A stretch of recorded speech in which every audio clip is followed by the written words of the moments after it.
Here I have CAT S53, and today I'm going to show you how to record screen on this device. So to do this, firstly you have to go to the upper bar, and here you can find the button Screen Record. So by tapping on it once, you can select audio source, and you can also set to show screen touches.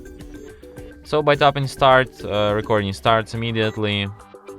So now we can record our screen like you record anything you want to be recorded, and when you're done you go to the upper bar and find this notification here, tap to stop, and after that your recording will be saved to the gallery,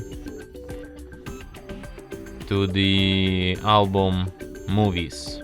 Record our screen like you record anything you want to be recorded, and from here you can share, edit or delete your recording, or perform some other actions from this list.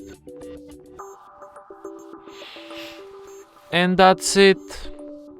Thanks for watching. If you find this tutorial useful, don't forget to hit that like button and subscribe to our channel.